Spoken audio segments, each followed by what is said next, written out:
Pide por los señores secretarios. Siendo las 15:15. Buenos días. Argemiro Reynosa Tavares. Luis Alberto Escobar. Jorge Manuel Aguilar. Nelson Mauricio Suárez. Liliana Giraldo Aravini. Álvaro Ronda Soto. Luis Fernando Rivera Rodríguez. Carlos Mario Sebastián. Presente. José Toca. Presente. Con señora Presidenta. Por favor, continúe con el orden del día. El orden del día para el domingo 12 de agosto de 2018 es el siguiente. Primera intervención de los integrantes del Comité de Concertación Social. Disculpen, acaba de llegar el concejal Álvaro. Segundo, proposición. Tercero, asuntos varios.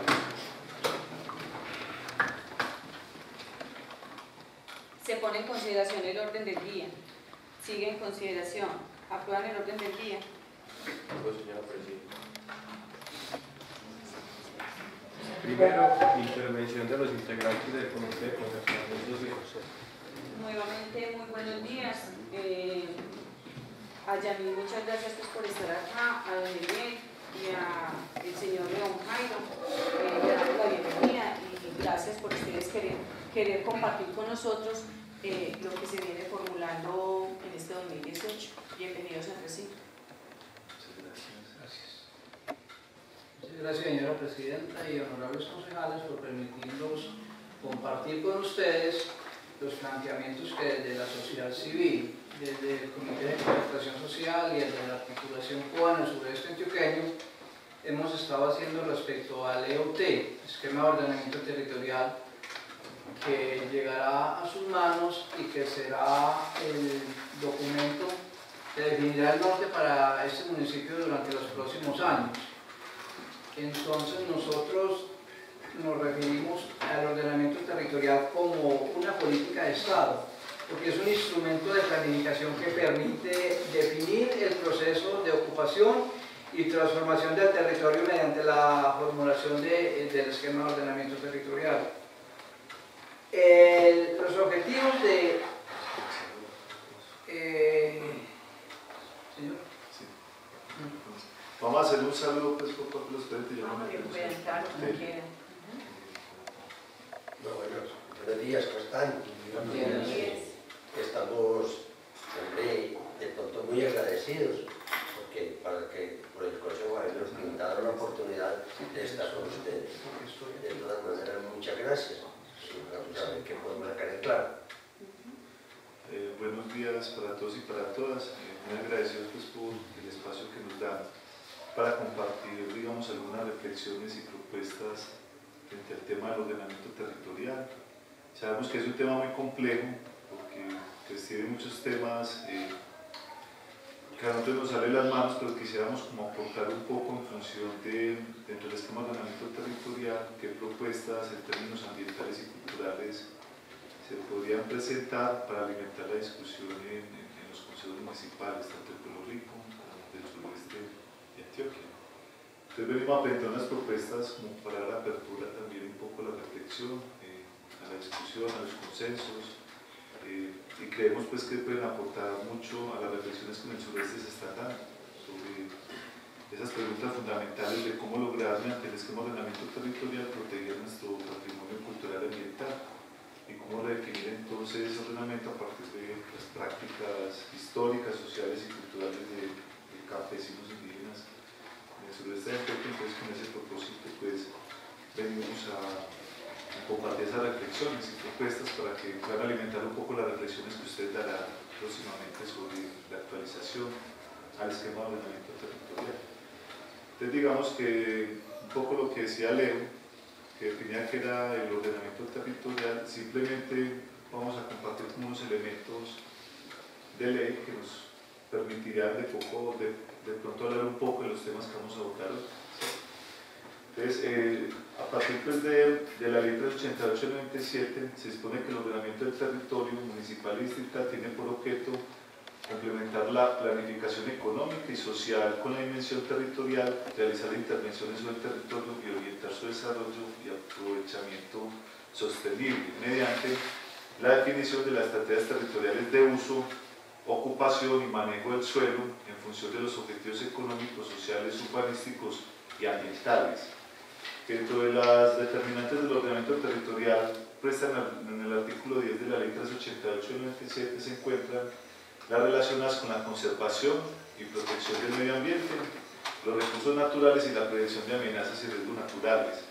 Están las políticas, directrices y regulaciones sobre conservación, preservación y uso de las áreas inmuebles consideradas como patrimonio cultural de la nación y de los departamentos, incluyendo el histórico, artístico y arquitectónico, el señalamiento y localización de las infraestructuras básicas relativas a la red vial nacional y regional, puertos y aeropuertos, sistemas de abastecimiento de agua, saneamiento y suministro de energía, así como las directrices de ordenamientos para sus áreas de influencia y los componentes de ordenamiento territorial de los planes integrales de desarrollo metropolitano.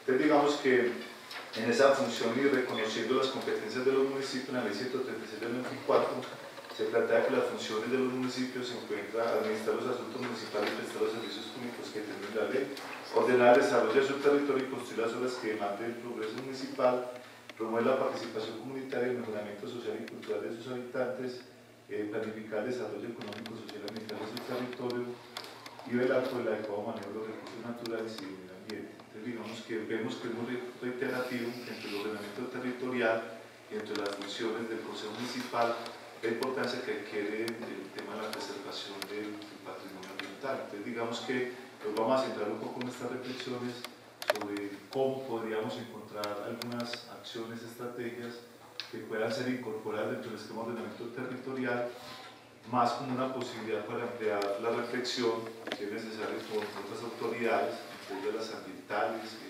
las municipales, otras de carácter regional, para que logremos llegar a un entendimiento de cómo podemos proteger el medio ambiente en el municipio de Puerto Rico. Antes de que se me escape, hay dos programas, el distrito, el DMI, Distrito Integrado, integrado de la Capota, la Trocha, las Nubes. Ese tiene un plan de manejo, parece que la corporación la que lo tiene, creo que debe ser articulado al EOT. Y hay otro programa de plan de manejo del río Mulato, está recién terminado, fue socializado a principios de este año.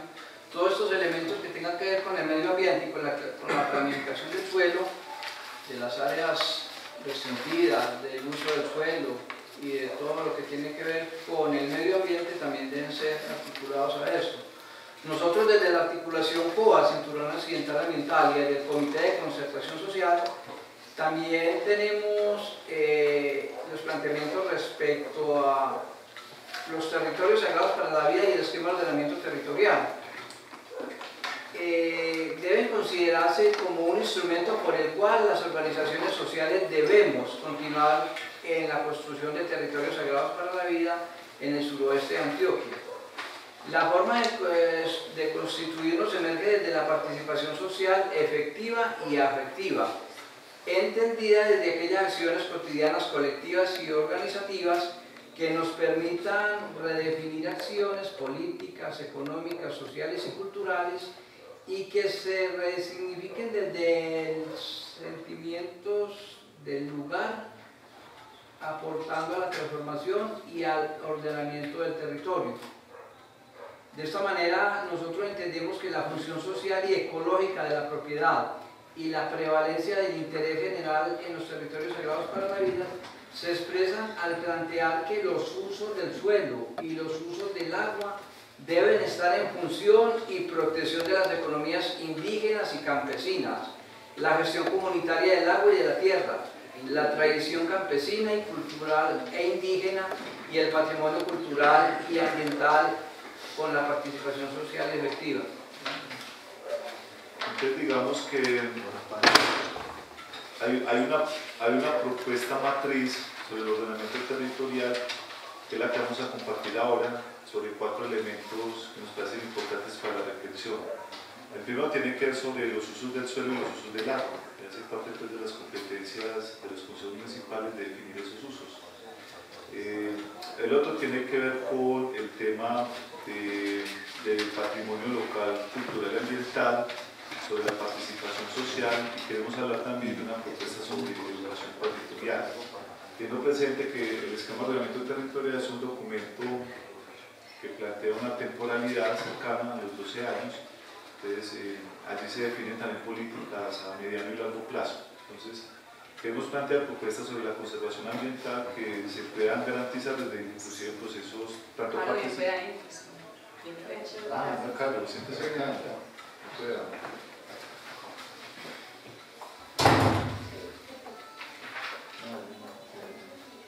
Entonces, tanto cómo mantener los procesos de defensa del patrimonio cultural y ambiental desde los procesos de participación y educación territorial. Entonces, que cómo logramos sensibilizar también a los jóvenes de Pueblo Rico sobre, no solamente sobre los conflictos, sino también las riquezas que tiene el territorio. Una de las necesidades fundamentales que podría abordarse dentro del esquema de ordenamiento territorial, cómo pensamos estrategias de educación territorial de la mano pues, con las diferentes instituciones del municipio, para que los niños y las niñas pues, también se puedan pensar el territorio que quieren.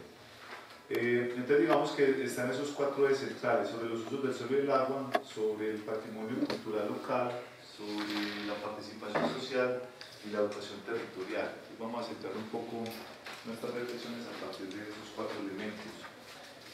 Por lo general en los esquemas de ordenamiento territorial se habla de los usos del suelo. Por ningún lado se escucha sobre los usos del agua. Entonces queremos también que se empiece a dar apertura a ese tipo de reflexiones. Si bien el agua ha sido un elemento fundamental en la historia de nuestros pueblos, ¿cierto? Muchas veces desconocemos la importancia que tienen los ríos en la misma configuración territorial de Pueblo Rico y muchos municipios del suroeste, pues digamos que estamos planteando que es necesario que también se piense a reflexionar cuáles deberían ser los usos del agua en el municipio de Pueblo Rico. Entonces digamos que dentro de los documentos del esquema de ordenamiento territorial uno muchas veces ve, hay un formato, uno puede el de Pueblo Rico, en los otros municipios, que se define una categorización de los usos del suelo, ¿cierto? Entre ellos están los usos principales, los usos secundarios, los usos restringidos y los usos prohibidos. Inclusive ese tema de los usos prohibidos se conecta mucho con las discusiones que hicieron el año pasado, creo que sobre consultas populares y acuerdos municipales. Las decisiones de los acuerdos municipales y las consultas populares finalmente recaen en el esquema de ordenamiento territorial. Entonces lo que plantea con un acuerdo municipal al prohibir la minería era que entre los usos del suelo, pues la minería puede ser un uso prohibido. Entonces digamos que aquí es donde vemos la importancia que tiene este esquema de ordenamiento territorial. Entonces queremos plantear, digamos, algunos elementos para la reflexión sobre, existen unos usos del suelo que son históricos, ¿cierto? Sabemos que los esquemas de ordenamiento territorial empiezan desde el 2010, ¿cierto? Ahí empieza el tema del ordenamiento territorial. Pero digamos que se recuerdan unos usos del suelo, pues sería interesante volver a explorar los que hay en Pueblo Rico, donde inclusive en algunos usos del suelo, Pueblo Rico está zonificado como en 3 zonas. Hay una zona central, ¿cierto? Una zona central, una que es por los lados del Río Grande, y la otra recoge en el sector de la Sevilla, Corinto, San Francisco, contemplan el clima cálido, el clima medio y el clima frío, donde sugieren que, y según las estadísticas de muchos programas que hay, que el suelo de Puerto Rico está debe estar dedicado a la agricultura, un porcentaje a la ganadería, y últimamente ya estado avanzando lo de reforestación, lo de conservación del medio ambiente, para asegurarnos que las fuentes hídricas estén protegidas. Ese es uno de los factores que para los próximos años habrá que implicar más recursos y apropiaciones en el presupuesto municipal para compra de franjas, para compra de tierras, para ampliar la microcuenca y para proteger el agua, porque desafortunadamente algunos campesinos, por la necesidad y porque no tienen conocimiento, inconscientemente deforestan o con el ganado contaminan, pero es que desafortunadamente es la única forma que ellos tienen de sobrevivir. Hoy en día se está hablando de pagarle al campesino para que cuide el bosque, para que cuide el agua. Para eso hay unas tasas retributivas, hay unos programas gubernamentales que a su debido momento es muy bueno entrar a contemplar en Puerto Rico y a coordinar con esta gente del campo para que no deforesten, para que no acaben y para que sostengan su vida en el campo. Porque inclusive, como decía Yamidel, y dentro de los usos que nosotros estamos proponiendo es, entre el agropecuario, contemplar la producción limpia, la agroecología. Entonces digamos que son propuestas que tenemos, no estamos diciendo pues que así tiene que quedar el EOT, son propuestas que nosotros planteamos para que se reflexione en la definición de los usos del suelo y del agua. Entonces tenemos propuestas sobre los usos prohibidos, usos restringidos y usos principales. Dentro de los usos prohibidos, pues planteamos que se genere reflexiones y debates de que en esos usos prohibidos esté la minería extractiva y la energía extractiva. No estamos hablando del extractivismo energético, estamos hablando de las represas, del fracking y de otras tantas actividades que algunas son nuevas, pero que en cualquier momento pueden llegar y que generarían, digamos, una disputa fuertemente por los usos del agua, ¿cierto? Gran parte de las disputas que hay hoy con los proyectos mineros es por los usos del agua y por los usos de la tierra, ¿cierto? Que están en función de quién. Y sabemos que en otros lugares de Colombia sucedió que en época de escasez de agua, muchas veces esa poca agua que queda se dispone en función de las empresas y no de las comunidades. Entonces, proponemos en esos usos prohibidos que se plantee la reflexión sobre la minería extractiva y la energía extractiva. Extractiva entendido como aquellas prácticas que se implementan en una gran intensidad, en una gran extensión y que se pretende con la extracción de esos recursos la exportación, ¿cierto? Que es lo que se plantea con el tema minero, sobre la minería de metal, de carbón, que muchas veces la extracción de estos minerales es para el comercio internacional y eso genera unos efectos fuertes en las localidades donde se implementan. Entonces, como sabrán, y eso se conecta con los acuerdos municipales que se rechazaron durante este año y el anterior. Ya ahora, que lo ha planteado inclusive el Rodrigo Negrete, que ha dado unas reflexiones sobre esto, hoy en día el esquema de ordenamiento territorial va a ser clave para este debate que sigue existiendo entre la autonomía de las entidades territoriales y el Estado. Entonces digamos que ahí se puede aportar un poco a seguir alimentando esa reflexión de que existen sentencias de que reconocen efectivamente las competencias de los municipios para regular este tema. Sobre usos restringidos, entendiendo el debate que alguna vez se planteaba, hablar de restricción no es prohibir, la restricción es que se haga pero con ciertas limitaciones, ¿cierto? Esa es la restricción, pero son propuestas. Dentro de los usos restringidos se plantea el tema de la minería de construcción que alguna vez, digamos que una de las preocupaciones de los consejos y las alcaldías, que si se prohibía la minería, ¿qué iba a pasar entonces cuando las alcaldías necesitaran pues, ciertos materiales de construcción? De la restricción lo que dice es si se haga, pero que es importante tener ciertas condiciones a la hora de implementar esa actividad, que ya va a hablar de esas condiciones. Se está planteando lo mismo, es un debate este es un debate no solo ecológico, sino a nivel del suroeste, por las condiciones socioeconómicas características, estas reflexiones están en los demás consejos municipales del suroeste.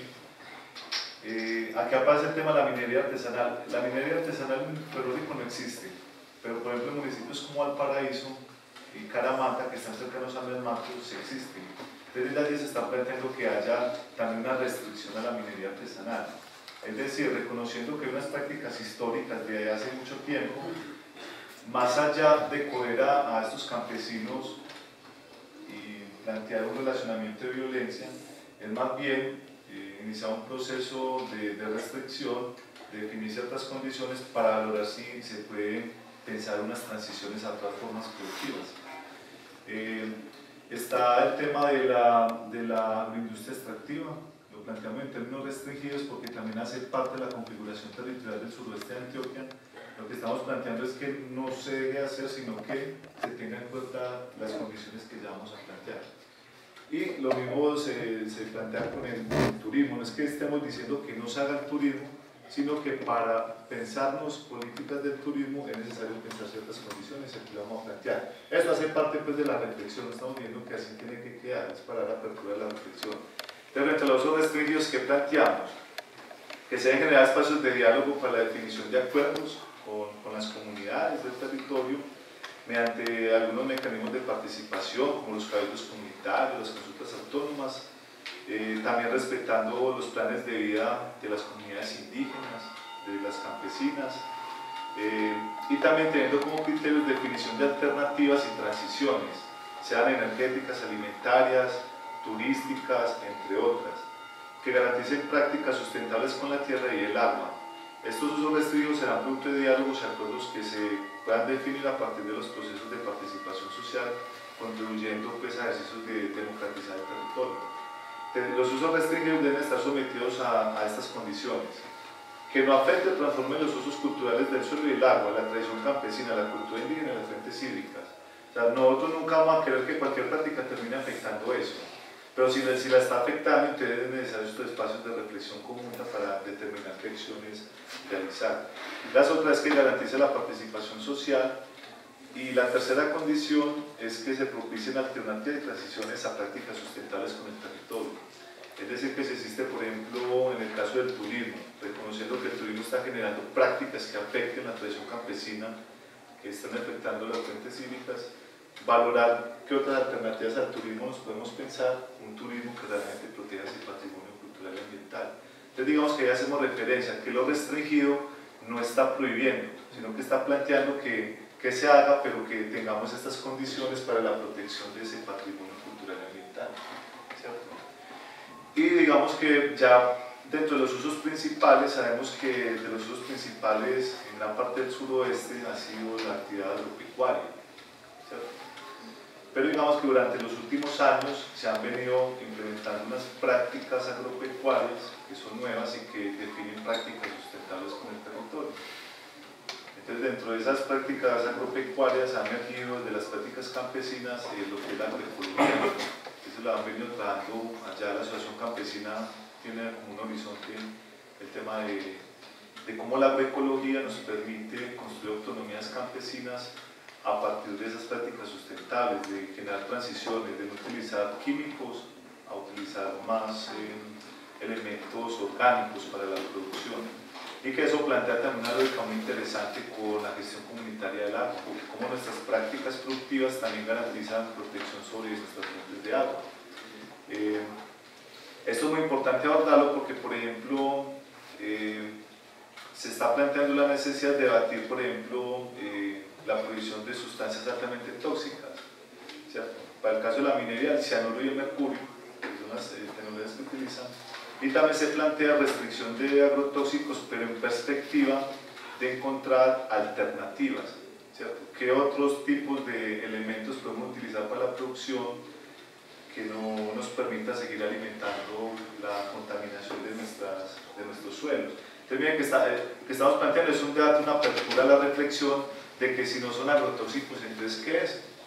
Es darlo en términos de pregunta y reflexionarnos eso, ¿cierto? Porque tampoco es decirle al campesino cafetero, entonces usted ya no siga produciendo el café porque usted está contaminando la tierra y el agua, sino más bien pensarnos, más allá de llegar y decirles deben de hacer, es pensarnos entre todas y todos qué alternativas encontramos, qué otras posibilidades podemos definir en Pueblo Rico y en la parte del sureste de Antioquia, para que esa producción de café la podamos implementar con otras prácticas complementarias y más sustentables.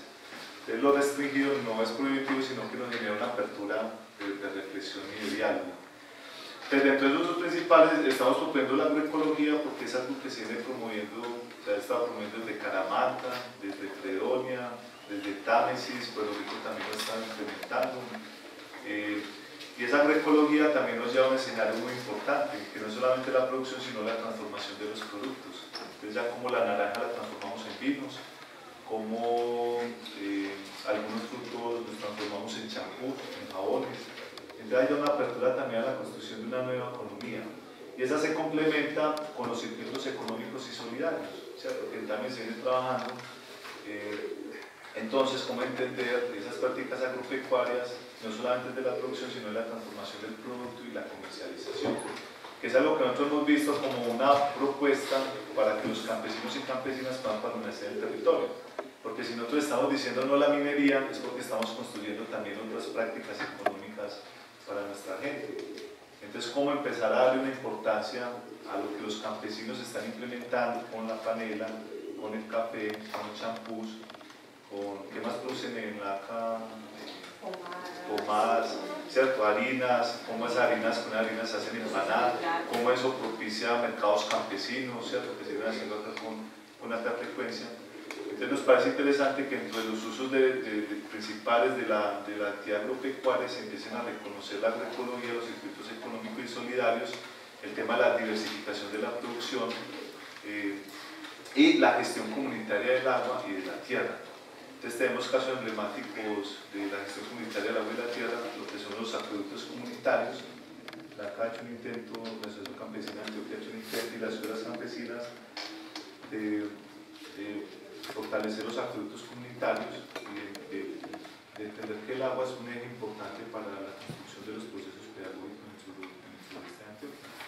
Entonces digamos que en términos generales, como en los usos principales del agropecuario, introducimos estas nuevas alternativas, estas otras formas de construir autonomía del territorio. Repito, agroecología, circuitos económicos y solidarios, gestión comunitaria del agua y la tierra, y también da la importancia a la diversificación de la producción. Hay otro tema que nos parece interesante, porque si estamos planteando que en los usos prohibidos se prohíba la energía extractiva, pues dentro de los usos principales estamos planteando que se genere una apertura también de reflexión de que otras alternativas energéticas existen en el mundo. Entonces planteamos que tenemos casos emblemáticos en el suroeste que son los biodigestores. Yo no sé si acá en Puerto Rico existan biodigestores, pero es como a partir de la mierda del marrano y de la miel del café se produce gas, y como ese gas llega a las familias campesinas y con eso cocinan. ¿Qué otras alternativas podemos tener? Es una pregunta que tal vez yo no tenga respuesta, pero que es necesario empezar a plantear en términos municipales y regionales. ¿Qué otras formas de producción energética tenemos que no afecten de manera drástica lo que estamos defendiendo?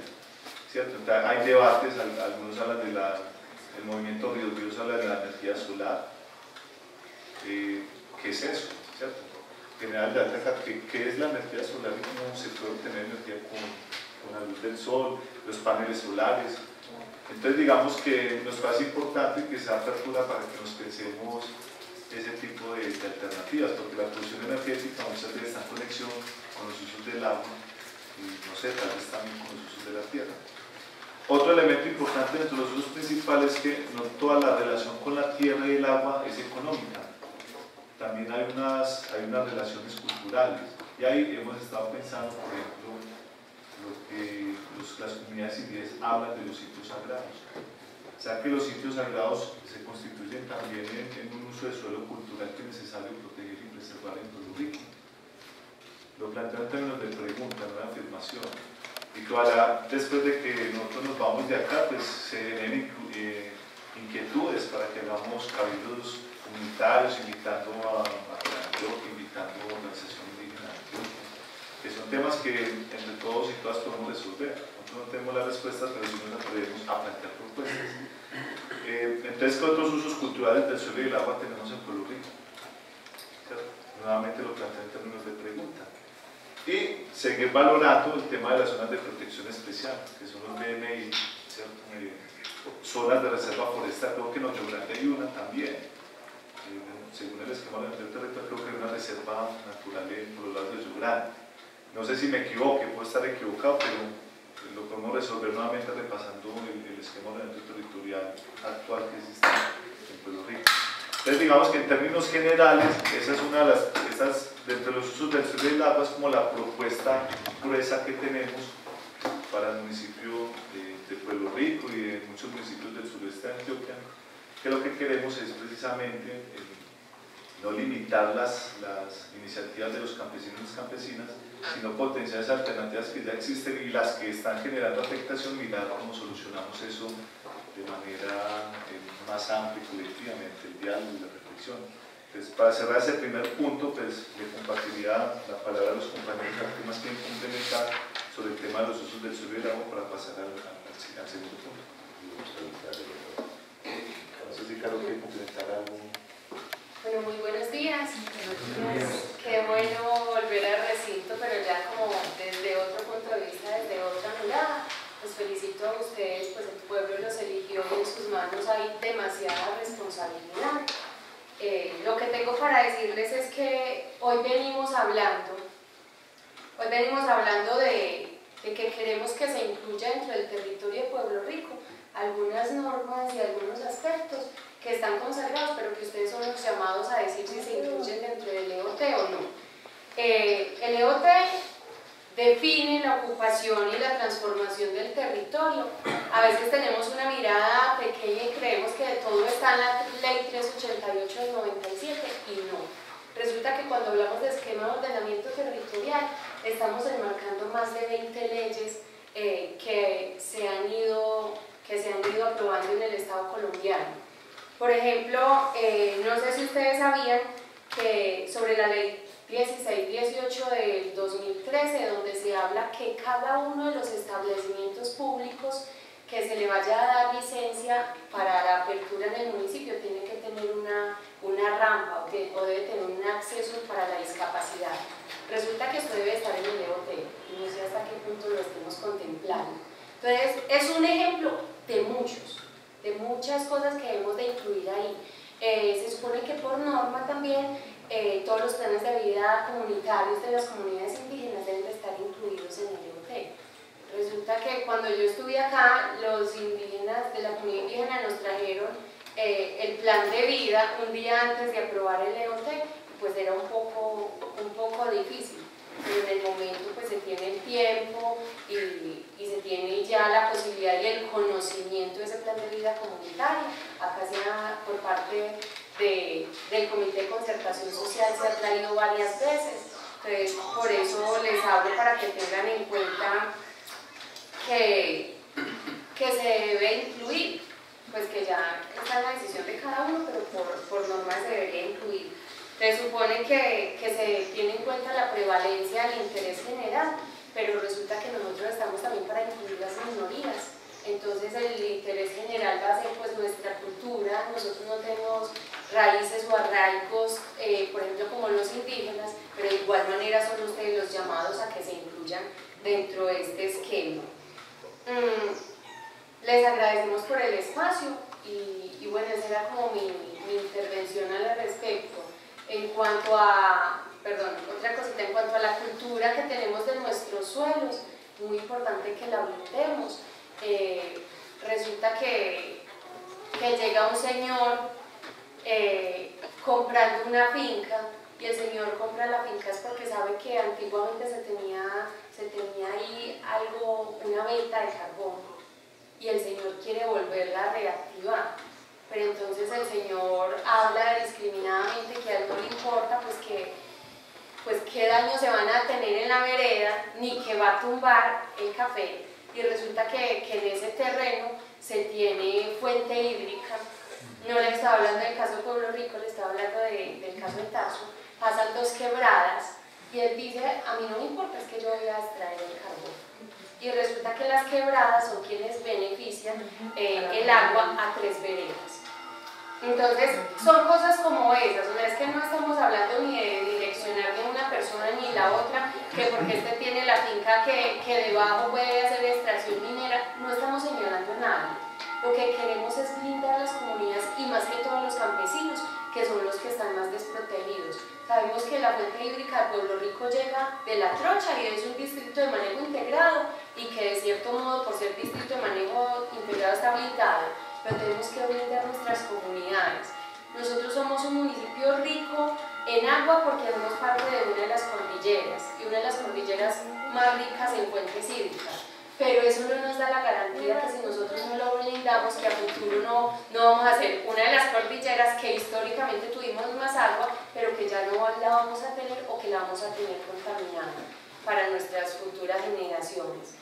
No obstante, debemos de reconocer que tenemos muchas enfermedades y que parte de ello es de la contaminación que nosotros mismos hemos creado. Digo que nosotros mismos porque yo también soy campesina y en mi casa se utilizan fungicidas y todo eso. O sea, somos todos los que contaminamos y somos todos los que nos estamos enfermando. Entonces, en ese sentido también quería, una cosa es tener una cultura que nosotros estamos con cierto grado de contaminación, y otra cosa es permitir que lleguen otras personas que ni siquiera son de nuestro municipio a generar una contaminación mayor, que no solo afecta a las personas, sino la flora, la fauna, y por tanto, pues nosotros vamos a ser los más beneficiados.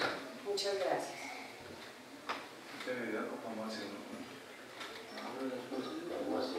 Yo hago una introducción. Vamos a pasar al segundo punto sobre el patrimonio local, cultural y ambiental.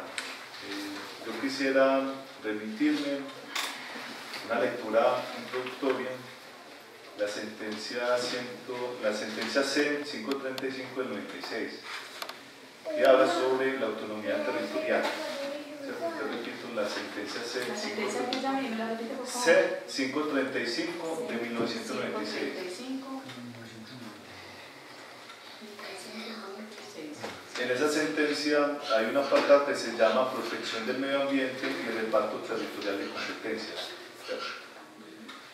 Entonces allí se plantea que el patrimonio ecológico local y la ley, competencias concurrentes y principio de rigor subsidiario.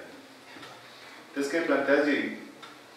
Que la Constitución atribuye a los consejos municipales como competencia propia la facultad de dictar las normas para la protección del patrimonio ecológico municipal, que están en la Constitución Política, en el artículo 313.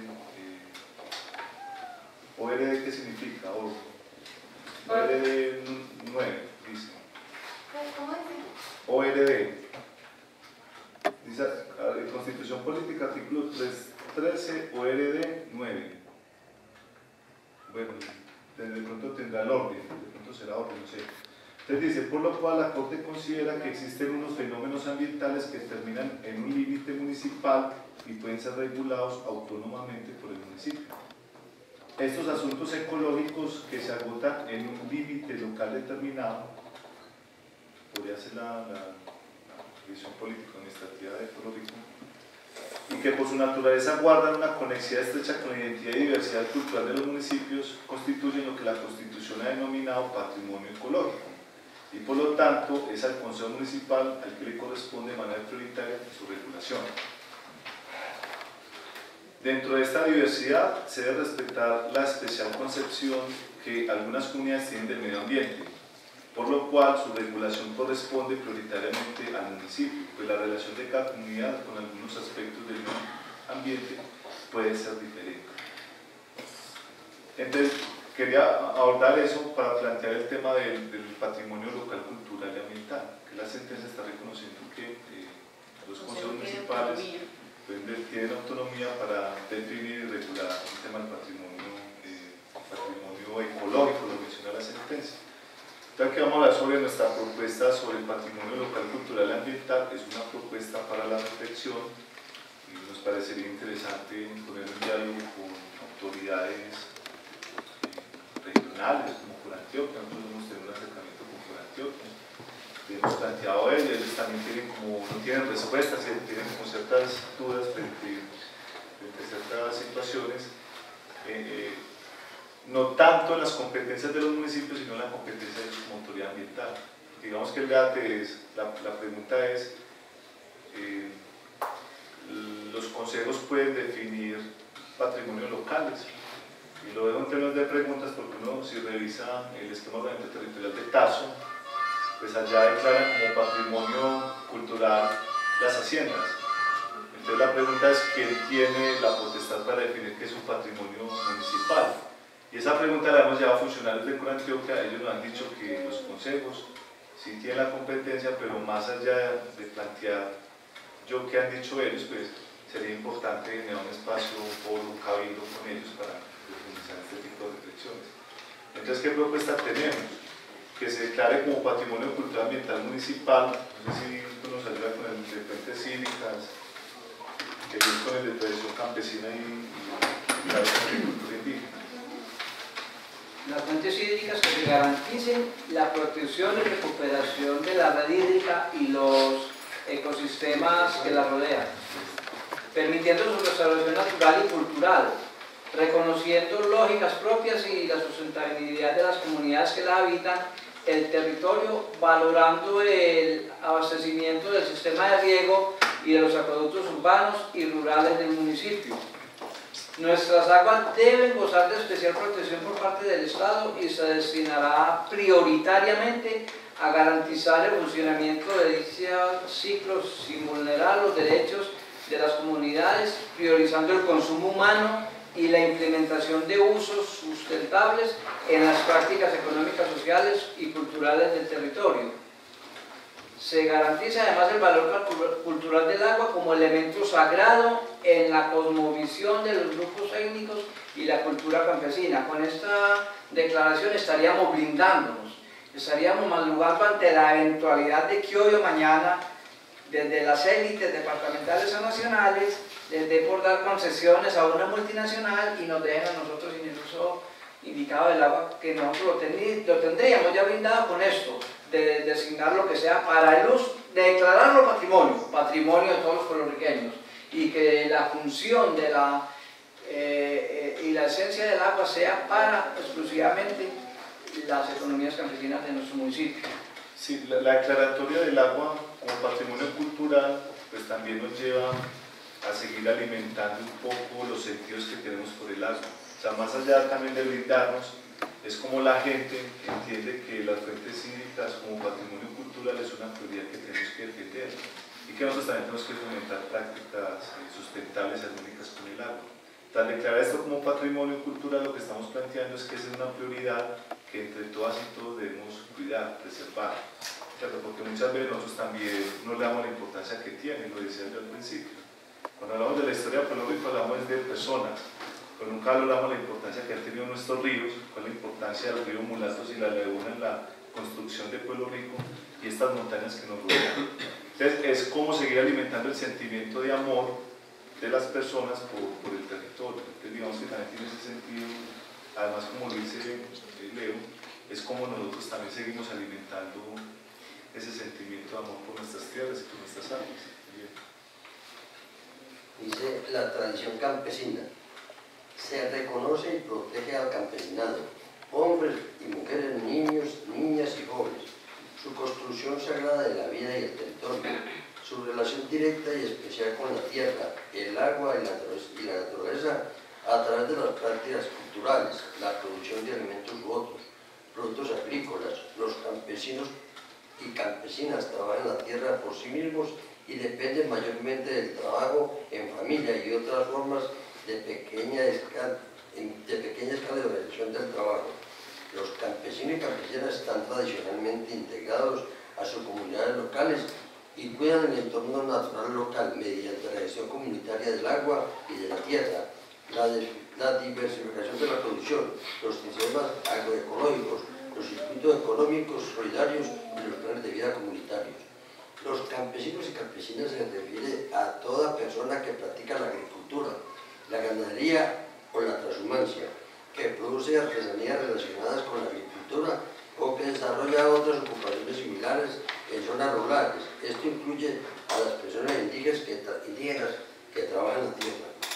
De esta manera se protege y respalda aquellas condiciones de vida digna a los campesinos y campesinas, a partir del reconocimiento del derecho a la vida, a un nivel de vida adecuado, a la tierra y al territorio, a las semillas criollas significativas, al saber y práctica de la agricultura tradicional, a los medios de producción agrícola, a la desinformación a precios justos, a la producción de valores en la agricultura, a la diversidad biológica, a la preservación del medio ambiente, a la participación social efectiva, a la educación popular territorial, a la libertad de asociación, opinión y de expresión y el acceso a la justicia social y ambiental. Este acá es un elemento importante porque alguna vez nos hemos preguntado qué es ser campesino y campesina. Cuando nosotros nos autodenominamos campesinos, ¿qué es ser campesino? Aquí estamos tratando de dar un significado a ese ser campesino a partir de las tradiciones. Y por eso se define qué es ser campesino, qué es ser campesina y qué prácticas definen ese ser campesino. Entonces, miren que al declarar patrimonio cultural ambiental no estamos planteando zonificación de tierras ni de suelos, estamos planteando que se reconozca un significado que hoy estamos planteando acá. Es como el significado que adquieren nuestros nombres, ¿cierto? Nuestros nombres tienen una historia. Entonces, ¿cómo lograr que esa historia se reconozca en Pueblo Rico? Ese nombre que llamamos campesino, esa tradición campesina. Entonces, cuando hablamos de declarar como patrimonio cultural ambiental, lo que estamos planteando es que se reconozca ese ser dentro de su significado y dentro de sus prácticas con la tierra y el agua. sobre algo más genérico. ¿Quieres decir algo más? Pero mira, yo voy a aprovechar el espacio para decirles el por qué estamos aquí.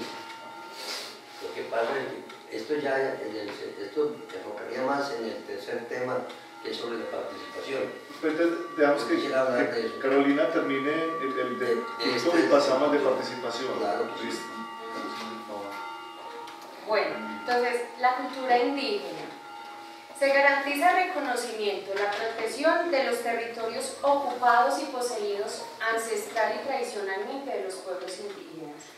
La cultura enverá su cosmovisión sagrada de la vida, el agua y el territorio, y todas sus prácticas sustentables, culturales, políticas, económicas y sociales.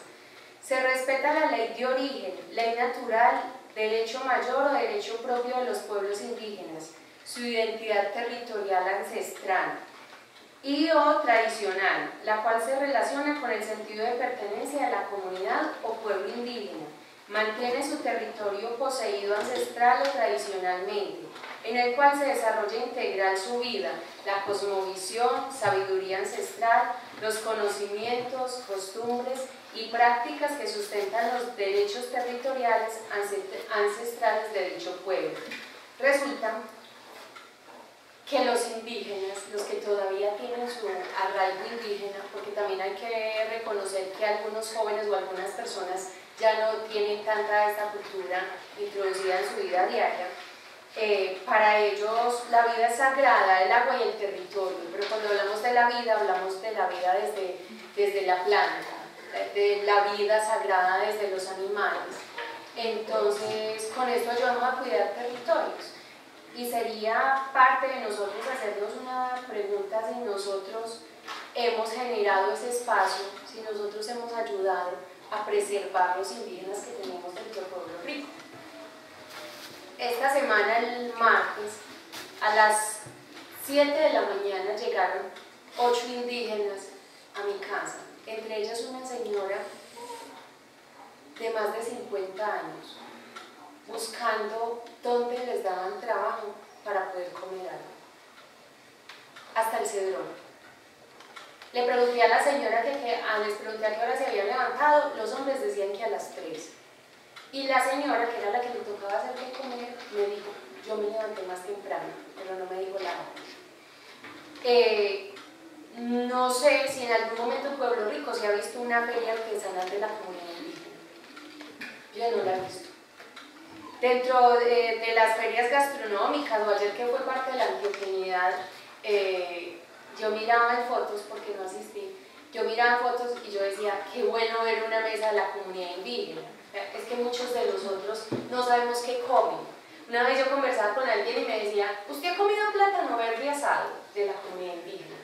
Entonces uno, ¿hasta qué punto nosotros los hemos incluido? Y nosotros somos todos, porque por parte de la UMATA hay algunos proyectos sobre huertas y yo sé que allá se ha llevado, pero yo nunca he visto en un mercado campesino que saquen productos de la comunidad indígena. Entonces, ¿hasta qué punto nosotros podemos empezar a incluirlos? Que dentro de los planes educativos se lleven a la escuela de la comunidad indígena algunos proyectos especiales. Porque llevarles una huerta a los niños, a esos niños, cuando ellos no van a pedir el abono químico que nosotros utilizamos, sino que ellos lo van a hacer con sus tradiciones de manera orgánica, si nosotros hemos ido hasta allá y hemos implementado algo. Eso es lo que queremos hacer, incluyendo la cultura indígena en esto, es blindarlos, pero también buscar nosotros qué vamos a aportar. Cuando le digo nosotros, pues porque ustedes aprobando, pero también cuando vienen acá a las secretarías haciendo como venga, ustedes sumatan, no se les olvide que la comunidad indígena es una población especial. Además porque los proyectos allá son un poquito difíciles de llevar a cabo, entonces deben de tener mucho más acompañamiento. ¿Ustedes, compañeros, tienen algo más que decir sobre la inclusión de la cultura indígena? Sí, no, me parece bien. Lo que podemos decir es que de los indígenas hemos aprendido otras formas de entender el territorio, valorarlo desde la misma espiritualidad, desde el mismo pensamiento. Por eso es importante reflexionarnos el tema de los usos culturales del suelo y del agua. Creo que las comunidades indígenas y las campesinas nos aportan mucho a encontrar como esas propuestas que nos permitan la apropiación del territorio. Porque defender el territorio, la manera más eficaz de defenderlo es que la gente lo entienda, lo quiera y lo defienda. Entonces, reconocer todo lo que han hecho pues, hace parte de esas formas de fortalecer los procesos de autodeterminación territorial. Yo creo pues que ya pasaríamos al tercer eje, que es sobre la participación social. Se habla sobre la participación social efectiva. Este concepto de participación social efectiva no es un concepto que nosotros nos hayamos inventado. La misma Corte, en la sentencia 150 del 2015, que es la que sustenta la ley 1757 del 2015, pues habla precisamente de la participación social efectiva, entendiendo que las comunidades, las organizaciones también implementan procesos de participación dentro de sus cotidianidades que permiten de alguna alimentar los ejercicios democráticos en el país, ¿cierto? Si bien la ley reconoce mecanismos de participación ciudadana, ¿cierto? Como las consultas populares, los cabildos abiertos, el propósito de la democracia es expandirse y reconocer esas otras formas de cómo las comunidades están participando. Y eso lo vemos mucho en las comunidades indígenas, en las comunidades afros y en las comunidades campesinas, de cómo propician algunas acciones de participación. Nosotros quisiéramos hablar de 4, que son propuestas que hemos venido construyendo desde el comité, pero que no son producto del comité, se alimentan de las experiencias de las comunidades indígenas que hay en Colombia. Y digamos que son propuestas de participación social efectiva, no como una competencia, ponerle competencia y rivalidad a los mecanismos de participación ciudadana, sino entenderlo como una posibilidad de complementarse y potenciarse entre ambas. Entonces, tenemos como propuestas de participación social efectiva, estamos hablando de los cabildos comunitarios, los mandatos populares, las consultas autónomas y los planes de vida comunitarios. Entonces, me gustaría, entonces, por los cabildos comunitarios. Lo que pasa es que yo voy a leer esto, pero yo quiero primero hacer otro trabajo. Resulta que el Comité de Concertación Social ha querido ser participativo.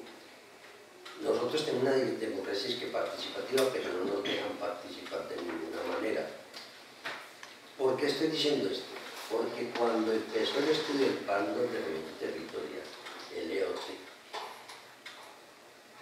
nosotros fuimos a la administración municipal en representación del Comité de Concertación Social. En ese momento estaban haciendo el estudio del EOT y entonces el señor alcalde nos dijo que cuando viniera la doctora que estaba haciendo ese estudio nos llamaría pues con mucho gusto, porque nosotros queríamos participar, pero hasta nosotros no nos llamó y por eso estamos y por eso buscamos este espacio con el honorable Consejo Municipal, porque sabemos que el esquema de ordenamiento territorial que se va a volver aquí al Consejo, no sé si ya lo tuvieron, no ha venido, y entonces también sé que lo devolvieron de Corantioquia, y lo devolvieron porque había unas normas que empezaban a regir a raíz de lo que sucedió en Salgar, la precipitación lluviosa que hubo allá, que generó una calamidad. Y entonces, ¿qué se va a hacer cuando mañana o pasado mañana tengamos 5 o 6 horas de lluvias y en la bocatoma, llamémoslo así, crezca eso por la cantidad de agua, genere una avalancha y la gente que hay alrededor quema aguas con ella? Por eso tienen que incluirlo, por eso obligatoriedad incluir el esquema y por eso lo van a traer acá. Como lo van a traer acá, entonces nosotros estamos aprovechando el espacio, como dije ahora, para que ustedes, a su leal saber entender, busquen a ver cómo podemos implementar esto que nosotros tenemos aquí plasmado en ese EOT. Sí, yo creo que esa pequeña aclaración, porque es que es el momento de hacerla, porque es la participación de los Yo antes de iniciar, lo que quisiera plantear es que esto no es una imposición, esto son propuestas para que las reflexionemos conjuntamente. Yo creo pues que entendamos desde esta perspectiva y nos disponemos a participar en otros escenarios, con Antioquia, con instituciones que sean necesarias, para alimentar este tipo de reflexiones. Yo creo que el reflexionar nos va a generar un aprendizaje conjunto. Y yo sí quisiera plantear, nosotros acá estamos hablando de participación social efectiva, entendiendo que son acciones que las mismas comunidades implementan y que son efectivas a la hora de construir consensos, tomar decisiones. Nosotros también le estamos agregando algo, lo hablamos mucho, necesitamos una participación social afectiva. Y cuando estamos hablando de los afectos, estamos hablando de los sentimientos. Nosotros queremos una participación social construida desde el amor, desde el entendimiento, desde la solidaridad. Y queremos compartir con ustedes esta reflexión, nos llamamos participación social efectiva y afectiva. Entendemos que pueden existir diferencias sobre enfoque o temas, no sé, pero lo que queremos plantear es que dentro de esa participación le incluyamos ese sentimiento del amor, de la solidaridad, de la comprensión, y que no agotemos las instancias de reflexionar juntos, así seamos diferentes, porque la mejor forma de resolver dudas, inquietudes, es en el caminar, es en el ir construyendo estas experiencias. Y yo creo que la misma reflexión nos va diciendo cuáles son los caminos a tomar. Entonces, por eso hablamos de participación social también afectiva, para enviarles ese mensaje que nosotros queremos construir un proceso de participación social desde eso, desde la amistad, desde el amor, desde la solidaridad, desde el reconocimiento, desde el encuentro y desde la amistad. Entonces, vamos a hablar de qué propuestas tenemos sobre la participación social efectiva en los cabildos comunitarios. Bueno, entonces, una forma de participar son los cabildos comunitarios. Estos son escenarios de interlocución y participación social, convocados por organizaciones sociales para dialogar con consejos, alcaldías y otras instancias municipales, departamentales y nacionales, apostando al reconocimiento a la deliberación y la construcción de consensos, en la definición e implementación de decisiones conjuntamente acordadas entre las partes. Es decir, que bueno que nos reunamos, dialoguemos, entonces, bueno, saquemos consejo qué podemos hacer con esto, ¿cierto? De eso se trata. Y eso nos lo da la ley. Estos son parecidos pero diferentes. Una cosa es el cabildo abierto, ¿cierto? Que está reconocido entre la ley. Y estos son los cabildos comunitarios, ¿cierto? Que ya son convocatorias también para reflexionar ciertos temas, y los hemos hecho en Colombia con el sureste de Antioquia. Leo los mandatos populares. ¿Ya tiene el documento ahí? Sí.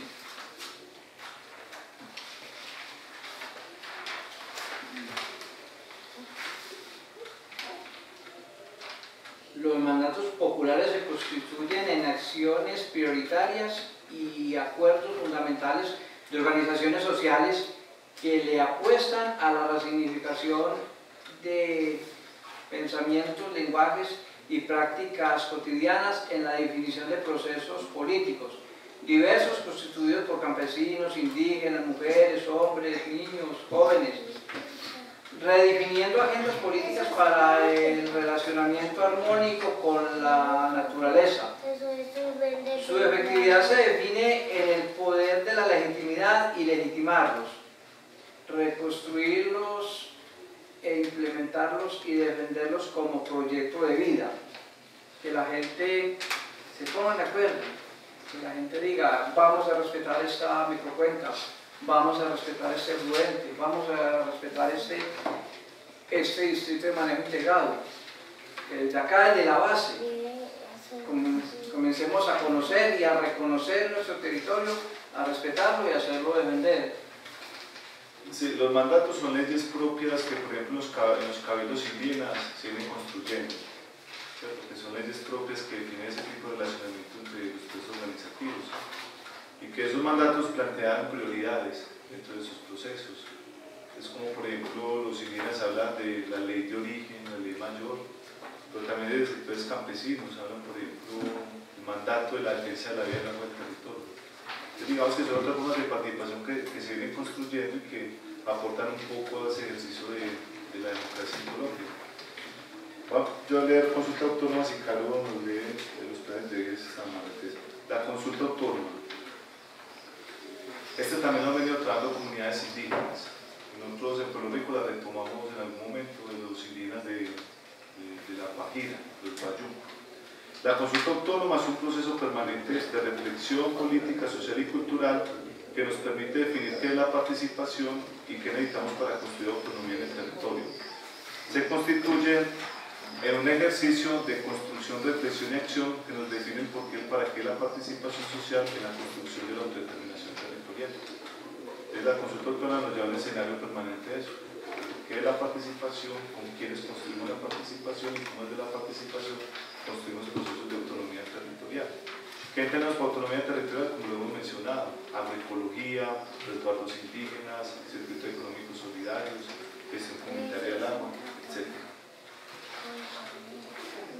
Los planes de vida. La participación social en la construcción de la autodeterminación territorial toma su máxima expresión en los planes de vida comunitarios. Se constituye en el proyecto de vida de las organizaciones sociales. Es un proyecto social y cultural del interconocimiento, es un conjunto de prácticas de saberes que nace desde las experiencias vitales de personas y procesos que define la preferencia en las formas de conocimiento que garantice el mayor nivel de participación a los grupos sociales involucrados en sus diseños, ejecución y control en los beneficios de intervención. Esta es una definición que hace Santos en el 2010. Aclarar que no es el Santos presidente, sino que es un sociólogo portugués, padre de la sociología jurídica en América Latina, no es el presidente Santos. Otra definición es tomada de la OIA en 2008. El plan de vida es ese escenario que nos permite reconocernos como sujetos históricos y sujetos de derechos, fortalece nuestros cimientos de identidad, de sentidos y de pertenencia a un territorio y a una cultura. De esta manera comprendemos mejor nuestro presente y podemos trazar rutas de mejores futuros. El plan de vida es el fruto de un pacto construido entre todos los niños, jóvenes, adultos, ancianos, hombres y mujeres para trabajar juntos por la vida que queremos. Es además una estrategia de resistencia a las trampas del progreso, porque no compartimos la idea de la sociedad mayor de ponerle precio a la vida. La vida no se compra, no se vende, tampoco se alquila, porque tiene un valor inmenso y eso hace a nuestros planes de vida una propuesta ética y política distinta a los planes de desarrollo que nos propone el mundo no indígena. Dice el mundo no indígena porque en eso nos montan la pata los indígenas, porque ellos han generado sus planes de vida comunitario, cosas que nosotros no hemos hecho en las organizaciones sociales que se tienen en las diferentes veredas. ¿Por qué? Porque la concepción que ellos tienen del agua, de la vida y del territorio, a la mayoría, porque no los podemos generalizar, tienen el entendimiento de que la vida es algo sagrado y no se compra ni se vende. Como el territorio, el agua, la fauna y la flora hacen parte de la vida, hacen parte del territorio, pues nada de esto está en juego para negociar. Exacto, entonces es una definición que se recoge del plan de vida civil de la comunidad indígena de acá del Bernardino Panchín. En Puerto Rico existen dos planes de vida, el de los indígenas, el que hemos construido entre los campesinos y campesinas producto de una consulta autónoma. El plan del Comité de Concertación surge como respuesta a la negación del gobierno nacional de acoger nuestra consulta popular. Entonces, cuando nos negaban la consulta popular, nosotros nos reflexionamos cómo construíamos autonomía. Y al responder eso, nos planteó que la autonomía lo construíamos desde los procesos de educación, desde los procesos de arte y comunicación, desde las economías campesinas, desde la cultura, la interculturalidad y la identidad, desde la participación, y esos lineamientos son los que definieron el plan de vida comunitario de las organizaciones campesinas del sureste de Antioquia. Entonces tenemos dos que se complementan, uno desde la perspectiva de las comunidades indígenas y otro desde la perspectiva de las comunidades campesinas, que también se han venido trabajando en otros lugares del país, pero que por lo menos tuvo una forma especial de cómo se construyó. Bueno, en ese punto que era sobre la participación efectiva y afectiva, es de resaltar que en el municipio ya se han iniciado en los procesos de educación frente a este tema. ¿Por qué les digo que se han iniciado? Porque tenemos docentes que están hablando sobre esta participación social efectiva a nivel rural y urbano. Docentes que han estado muy de la mano con el Comité de Concertación Social, incluyendo también la comunidad indígena. Y también en el municipio se han desarrollado varias escuelas de sustentabilidad a nivel rural y urbano, donde se ha tenido la población, jóvenes y niños, muy presentes en estos temas que buscamos que tengan como una expansión a nivel territorial, y porque muchos de nosotros llegamos a una edad adulta y no sabemos ni qué es un mandato popular, ni qué es una consulta autónoma, ni qué son los cabildos comunitarios, y no conocemos todas aquellas herramientas que nos brinda la ley para tener una participación social. Entonces nosotros ya hemos iniciado, y es de reconocer y agradecer a aquellas personas que no están aquí, pero que de cierto modo han contribuido y han contribuido bastante a este proceso que ha buscado implementar el Comité de Concertación Social. Y desde la que Carolina lo conecta con los procesos de educación, pues tengo una propuesta de cómo garantizar un proceso de defensa territorial a partir de propuestas de educación territorial. Nosotros lo ponemos en términos enunciativos como proceso de construcción. ¿Qué estamos proponiendo sobre la educación territorial? Las escuelas del territorio. Esas escuelas del territorio nos motivan a cómo reconocer y construir aprendizaje a partir de lo que somos. Nosotros por lo general en los colegios siempre nos enseñan las historias de Colombia o de otros países, y poco se habla de la historia de nuestros municipios.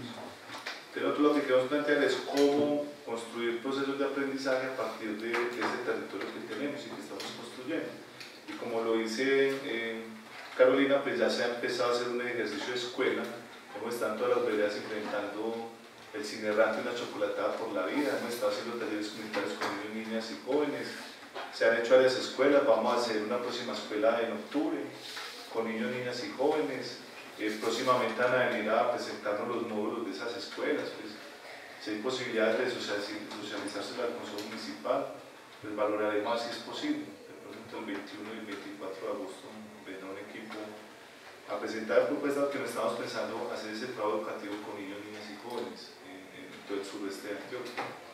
Entonces creemos que la escuela está por construir, o sea, no únicamente de las propuestas del Comité de Concertación. Qué bueno construir un consenso con las instituciones educativas urbanas y rurales para mirar cómo coordinamos ese tipo de proceso de educación.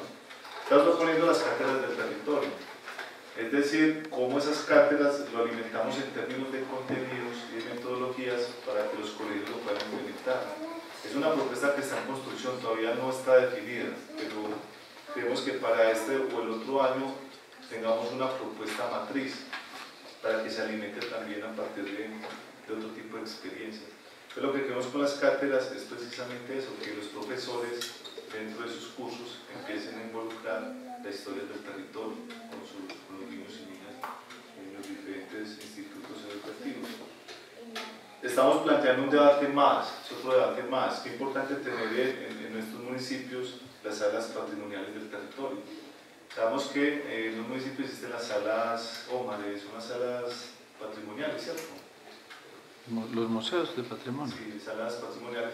Nosotros lo que queremos es cómo también involucrar en esas salas patrimoniales, aparte de objetos arqueológicos, de antigüedades, poner allí también, por ejemplo, productos campesinos. Que las salas patrimoniales sean un espacio también de formación, que la gente entienda que lo que aquí tenemos hace parte de nuestro patrimonio. Tener imágenes de nuestros ríos, de la Leona, del Mulato, del San Juan, de la biodiversidad, de las especies endémicas que tenemos en la trocha. Como un espacio similar a esto lo complementamos un proceso educativo a partir de fotografías, pero también de objetos allí y de personas que nos estén hablando de esos elementos tan importantes, de conectar el territorio, claro, desde lo arqueológico, desde lo antiguo, pero también desde las cosas que existen hoy en día y que tienen un alto contenido cultural para nosotros. Y está el tema pues, de los medios comunitarios. Es un proceso de educación territorial, es cómo logramos que la gente de los medios de comunicación puedan compartir sus conocimientos y experiencias.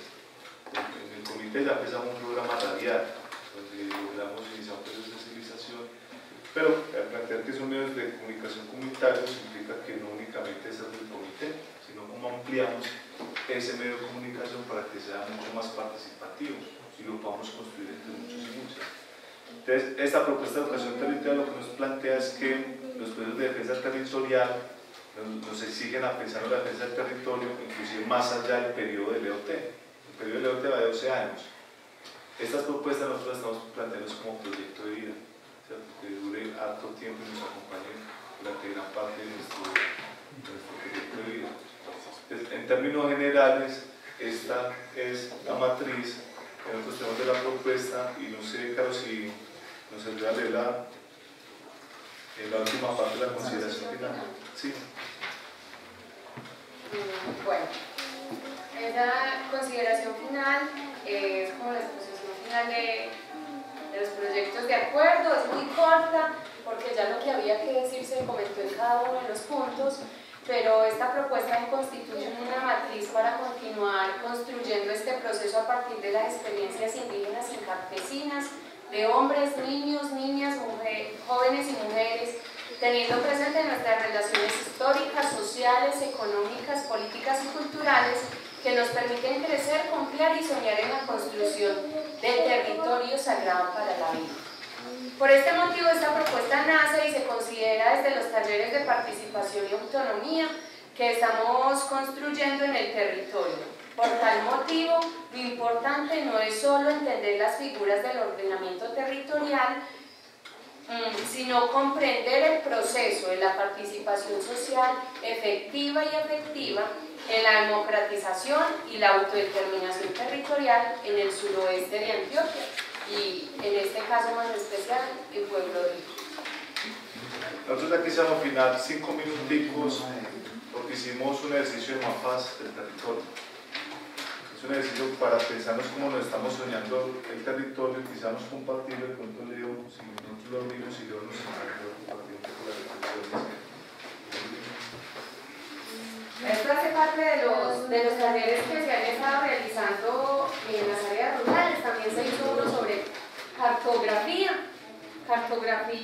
en el colegio de Sinaí, donde las personas hacían su relacionamiento del cuerpo con el territorio. Y bueno, Leo nos expone entonces estas cosas. Las reflexiones que hicieron en el taller, Se está buscando que tengamos una mejor infraestructura con participación social efectiva. Estamos buscando un cambio de conciencia y de pensamiento en la comunidad puertorriqueña. Y queremos un municipio con una educación político-ambiental, cultural y social, con una mayor diversidad de los sectores y medios de producción y una protección al patrimonio ambiental y cultural. Estamos resumiendo todos los planteamientos que les hicimos ahora a ustedes, porque como nos decía Carolina, esto hace parte de un proceso de talleres que hemos estado haciendo con jóvenes, niños, adultos y representantes de la comunidad, que nos decían el Pueblo Rico que soñamos, que necesitamos bosques biodiversos, que necesitamos tener una armonía, una actividad agropecuaria, que queremos energía limpia, que necesitamos vivas o sea, lo que hablamos ahora del sector de Oyugrán, el sector allá, que por allá aún hay guaguas, hay biodiversidad.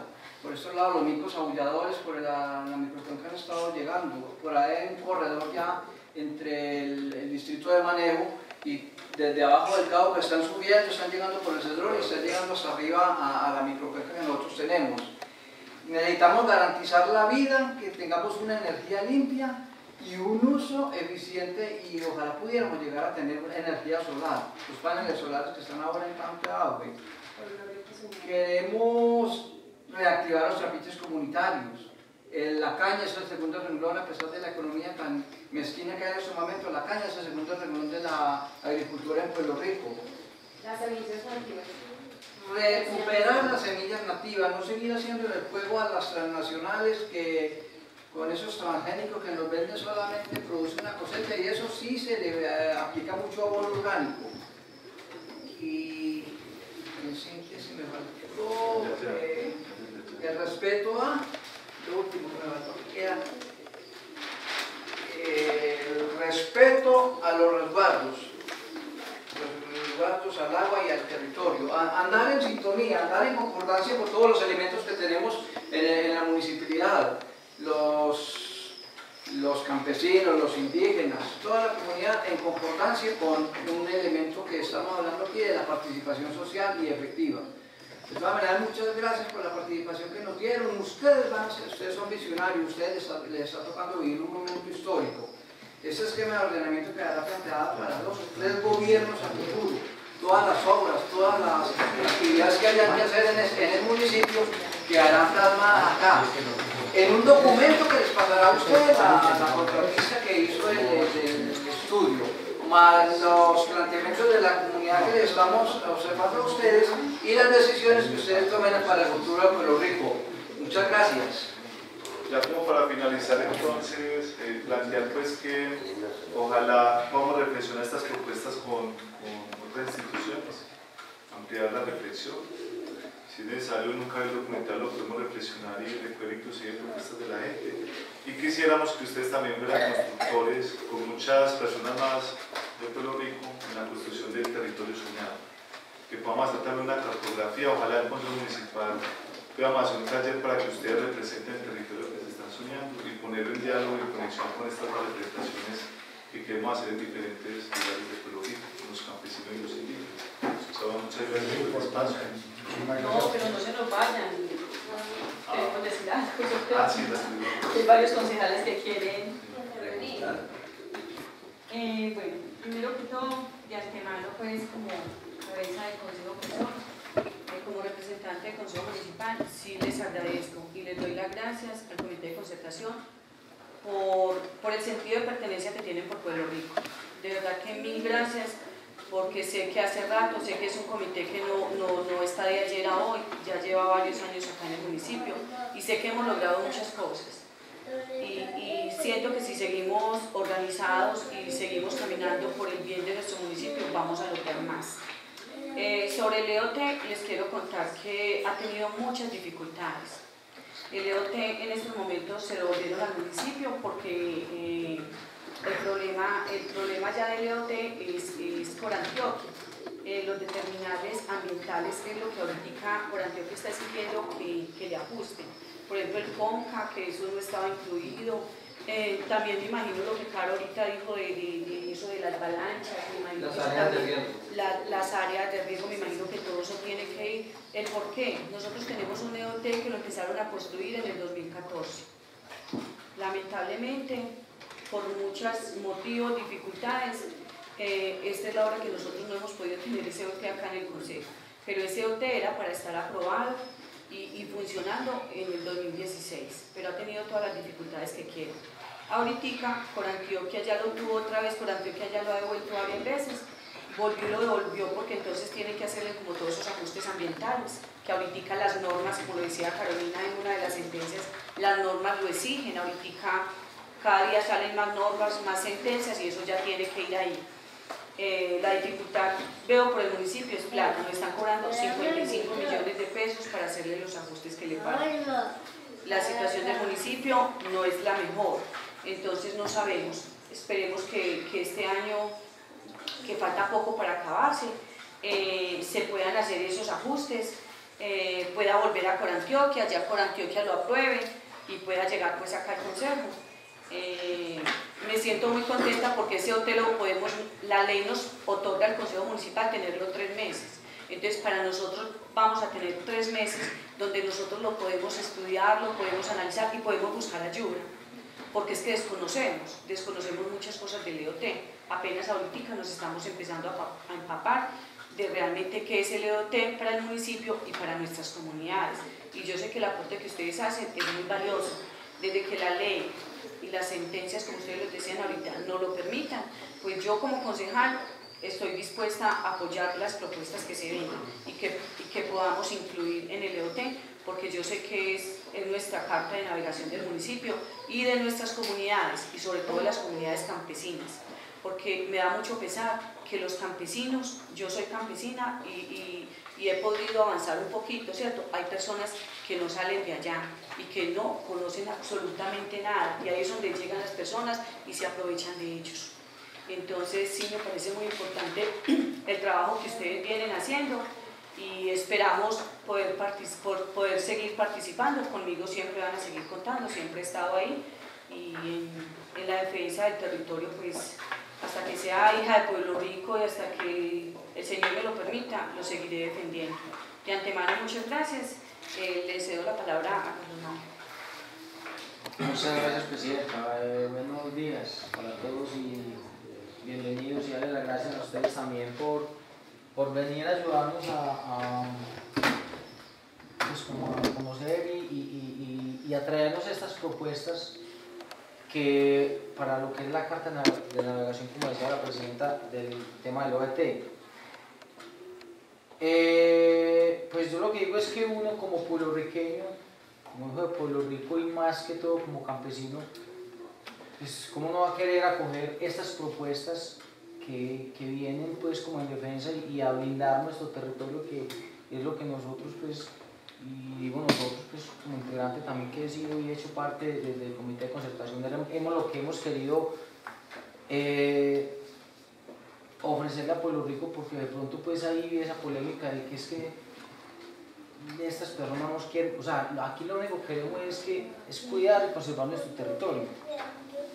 Pero sí tengo una pregunta para ustedes, pues como que nos están ayudando con esto es, bueno, a ver, digamos que aquí hay puntos y hay pues propuestas, como la propuesta número 2 que habla sobre el patrimonio local, cultural y ambiental, donde nosotros tenemos autonomía y competencia como Consejo Municipal. La pregunta es, en el tema de los usos prohibidos, o sea, ahí el tema es hasta dónde nosotros como Consejo Municipal sí tenemos pues autonomía a eso, o sea, que no nos extralimitemos en las funciones, y lo digo es en el tema de los usos prohibidos, porque usted sabe que tenemos una pelea muy grande con el gobierno nacional y es con el tema del tema de la minería extractiva y la energía. Entonces, pues no sé, y son pues cositas para averiguar en el camino, puedes ir también, digamos, con la doctora Marisabel que nos está ayudando con ese tema, porque en ese tema pues sí no la tengo clara hasta dónde nosotros como consejo estamos por eso. Sí, esa era pues como una pregunta. Ya lo otro que quería preguntarles era pues a nivel suroeste, ustedes como COA que se han venido pues moviendo por todo el suroeste y por varios municipios, si en otros municipios se han hecho ya estas propuestas o qué acogida han tenido este tipo de propuestas. Sí, estas propuestas en estos momentos se van a poner en consideración en varios museos municipales, ¿cierto? En Valparaíso, Caramanta, en Jardín, lo vamos a tener también en Jericó. Sí, en Tames también estamos esperando que nos definan pues como el tiempo. Hemos visto que hay una acogida por varios consejos municipales, porque ya hemos tenido como en sesiones anteriores algunas reflexiones previas, y lo que nosotros hemos planteado en varios momentos es que debemos pensarnos apuestas más integrales, no únicamente de los usos prohibidos, sino también de cómo potenciar lo que los campesinos y campesinas han venido construyendo históricamente, igual los indígenas. Entonces digamos que la reflexión aporta a pensar en los usos prohibidos, pero también cuáles serían los prioritarios. Entonces lo que nosotros hemos planteado es que el valorar, reconocer y apoyar las acciones que los campesinos y campesinas indígenas han venido implementando en el territorio es una acción muy fuerte para que en cada municipio tengamos más fuerza para defender el territorio. Porque uno de los elementos que uno ve que existe más fragilidad frente al tema minero energético, la actividad agrícola extractiva, es que, claro, la gente no tiene la permanencia en el territorio y siempre va a querer irse para la ciudad. Entonces, si la gente sale al campo, va a ser más difícil que podamos mantener esa cultura campesina en los territorios. Entonces, el efecto de las propuestas de los campesinos nos permite pensar de alguna manera que podemos garantizar ciertas condiciones para que vamos a estar en el territorio y que los campesinos y campesinas no vendan su tierra con mucha facilidad a estas empresas mineras y energéticas. Porque por ahí es donde ellos empiezan a posicionar comprando la tierra. Entonces, es una ventaja que tenemos en Puerto Rico. Acá no se han metido, aunque tengan títulos, aunque Rico ya está. Pero eso va a ser parte de las discusiones que tenemos a nivel nacional, que más allá de generar sanciones, a Consejo Secretaría lo que está generando es una apertura para que en términos jurisprudenciales se siga aclarando qué son las autonomías territoriales y hasta dónde llega la centralidad del Estado. De frente a los usos prohibidos, pues el debate continúa. Hay sentencias que le reconocen a los consejos esas competencias, pero digamos que tanto el gobierno nacional como otras instituciones no las quieren reconocer. Entonces digamos que aún se sigue dando esa discusión jurídica, que no es un delito, todo lo contrario, eso sigue aportando a que haya reflexiones en la jurisprudencia del país y mirar cuándo se aclara eso, porque hay sentencias, como lo hemos planteado, yo por acá lo tenía en un documento, donde inicialmente a los consejos municipales se les decía que no podían prohibir la minería, ¿cierto? Está en el artículo 37 del Código de Minas, pero hace poco salió la sentencia 273, donde tumbó ese artículo. ¿Cierto? Entonces decía que los consejos sí podían tomar decisiones frente a ese tema en función del ordenamiento territorial. Entonces, Carlos, yo creo que haría parte de seguir alimentando la reflexión a nivel pues, del país, porque esa es la apuesta hoy en día de muchos consejos en Colombia, porque han tumbado los acuerdos municipales, ¿cierto? Y vienen desconociendo las consultas populares. Entonces, ¿qué es lo que están creando los consejos municipales? Seguir alimentando esta reflexión en el marco del ordenamiento territorial. Porque la ley también sigue planteando que los consejos tienen las facultades para definir los usos del suelo, ¿cierto? Entonces, la actividad minera pues plantea una forma de uso del suelo, en donde lo ubicamos. Entonces, yo lo que plantearía es una propuesta para que sigamos reflexionando en estos 3 meses, si es necesario generar un foro, un debate más amplio para otros actores que nos permitan alimentar ese tema de los usos prohibidos, pues lo podemos hacer. Pero también ten en cuenta que hay otras propuestas también, los usos restringidos y prioritarios. Es bueno también seguir alimentando las reflexiones sobre las propuestas de los cabildos indígenas. En cuanto a la pregunta que hacía concejal sobre los usos prohibidos, uno reconoce que uno como concejal de estar en caso, uno pensar, no, es que donde coloque esa palabra vuelven y devuelven el EOT. Conozco la posición de ustedes, entonces no es que no se tinte la mona, sino que es como vamos a pintar la mona. O sea, no que se puede cambiar esa palabra de usos prohibidos, lo que sea llamado por usos prioritarios, o cuando hablamos del plan de vida comunitario, hablamos de la priorización del consumo humano y la implementación de los usos sustentables, de prácticas económicas, sociales y culturales del territorio. O sea, no es parte de nuestra cultura la minería, no es parte de nuestra cultura las hidroeléctricas. Entonces es mirar cómo se fundamenta, porque la jurisprudencia se pega de palabras. Entonces, ¿qué usos prohibidos? No, ya esta palabra está ligada, sale. Entonces, ¿cómo vamos a...? Para eso son los sinónimos. ¿Cómo vamos a argumentar? ¿Por qué vamos a cambiar esta palabra de usos prohibidos para poder que quede en el EOT y que nos toquemos pasito, que no nos hagamos sentir allá, pero que también le estemos brindando como ese escudo a la población? Sí, que si nos podemos revisar el EOT, lo podemos revisar juntamente, hay cosas que se me han olvidado. En la zonificación que tenemos, que son 3 lugares, hay una que es como la suroriental, que es por Hoyo Grande. Si la memoria no me falla, en una de esas zonificaciones ya la minería aparece en usos prohibidos y en otra zona aparece como usos restringidos. Entonces mire que cómo recoger esas cosas que ya están para seguir alimentando la reflexión. ¿Cierto? Ese es el dato que está tocando hoy en día, que ya la minería, por ejemplo, de metales aparece prohibida. Entonces, yo creo que es interesante esto en términos de seguir alimentando la reflexión, porque lo que vemos hoy en el país es la misma tensión. Entonces, ¿cuál es la estrategia ya del gobierno y de los ministerios? Ya no reconocer acuerdos municipales y consultas populares. Ustedes están pegando una sentencia que es la 123, que habla de la concertación social. No sigan implementando más consultas populares y más acuerdos. Esa vaina ya no, venga, sentémonos y concertemos, eso es lo que ellos quieren. Entonces miren lo que nosotros estamos construyendo frente a qué tipo de concertación podríamos llegar. Miren que estamos construyendo este tipo de propuestas y plantear en algún momento, porque algunos usos, estos usos que estamos planteando prohibidos, pueden afectar nuestros proyectos de vida. Entre ellos los que planteamos los usos principales, en los usos prohibidos lo que estamos definiendo como patrimonio cultural y ambiental. Entonces se viene la concertación, qué tipo de concertación quieren ellos y qué tipo de concertación vamos a plantear nosotros.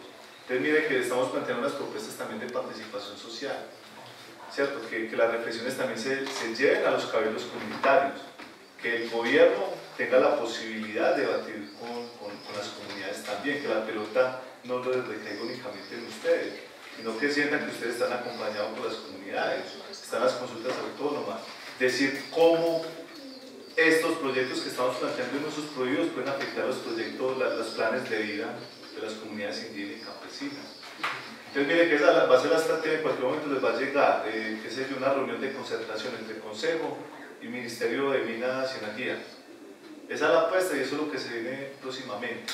Entonces mire que si nosotros empezamos a fortalecer eso sobre qué es el patrimonio y cuáles son las prácticas que los campesinos estamos construyendo en nuestras formas de vida, eso también va a tener un peso muy fuerte a la hora de ese debate sobre lo que ellos llaman concertación.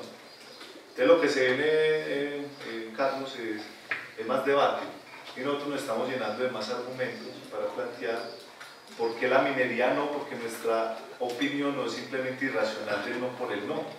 Estamos planteando no porque ya tenemos unas prácticas económicas que definen nuestros proyectos de vida, ¿cierto? Porque está la tradición campesina, está la cultura indígena, están las fuentes cívicas, están los planes de vida comunitarios y que eso puede afectar los procesos de participación social, ¿cierto? Como las consultas autónomas, los proyectos comunitarios.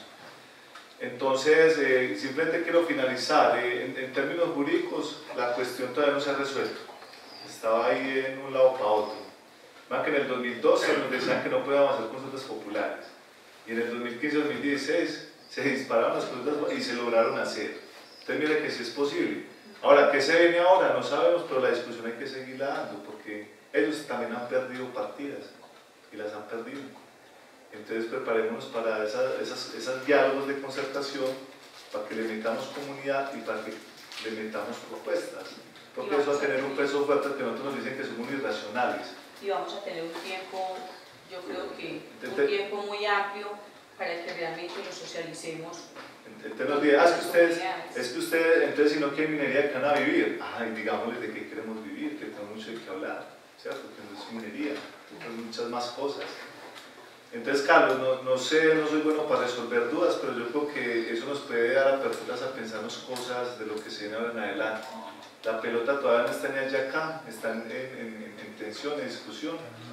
¿Qué aportes vamos a dar nosotros también en términos de pensando en el proyecto de vida que queremos para Pueblo Rico? Por eso estamos construyendo los mapasueños, cuál es el territorio que queremos.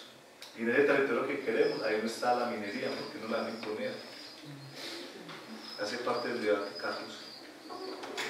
Entonces tenemos espacio para seguirlo alimentando la reflexión, podemos consultar con abogados o mirar cómo sigue avanzando la reflexión en otros consejos municipales del país, Cajamarca por ejemplo, o en Cabrera, lugares donde ya se han hecho las consultas populares, cómo avanzan las discusiones allá. Bien, pueda cuestionar a Liliana. Gracias, presidente. Buenos días para los presentes. De nuevo, bienvenidos al Comité de Concertación a la Corporación. Pues nosotros hoy gozamos de un esquema de ordenamiento territorial municipal porque el departamental no existe. Entonces yo pienso que nosotros estamos protegidos, o sea, que ahorita tumba la consulta popular, ¿cierto? Pero para nosotros defender el territorio se puede hacer por el esquema de ordenamiento territorial.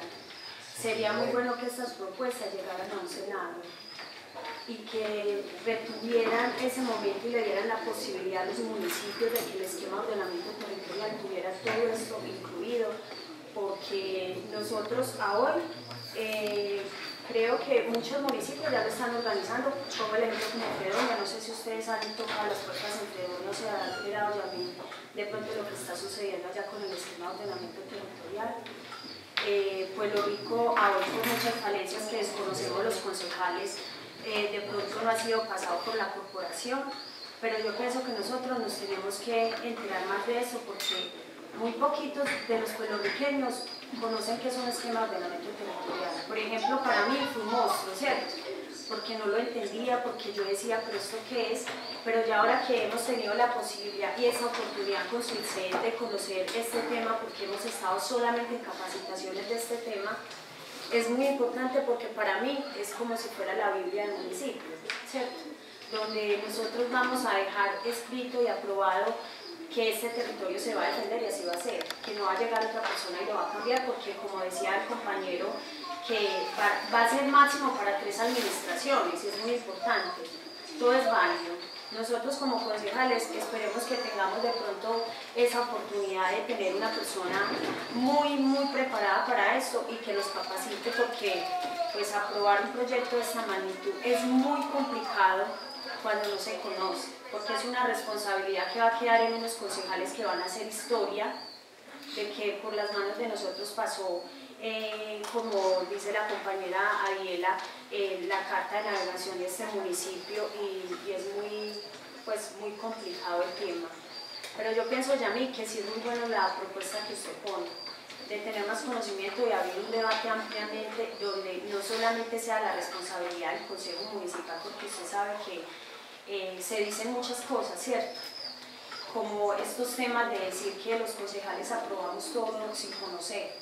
Esto sí me parece muy importante, no solamente para 3 o 4 concejales, para toda la corporación, de que nos metamos en lleno y aprobamos, porque yo tengo hijos y yo quiero que mis hijos se sientan orgullosos de una mamá que algún día no desconoció esto y que estudió y que no estuvo de acuerdo con algo que va a ser de pronto una dificultad más adelante para el municipio. Yo quiero que ellos se sientan orgullosos y que digan, mi mamá, gracias a mi mamá y a ese equipo de trabajo que había en el consejo, tuvieron esa capacidad de pensar, de analizar, de estudiar y que hoy Pueblo Rico tiene muchas ventajas que no tiene muchos municipios. Nosotros tenemos municipios donde ha entrado la minería y hoy es un desierto, ¿cierto? Pueblo Rico es muy hermoso, Pueblo Rico es muy rico, pero el campo, tristemente, los campesinos ya no quieren sembrar una cebolla, no quieren sembrar un tomate, no quieren sembrar nada. Entonces a mí me parece, Yami, que sería muy importante que este tema con el esquema de ordenamiento territorial, usted que ya tiene esta facilidad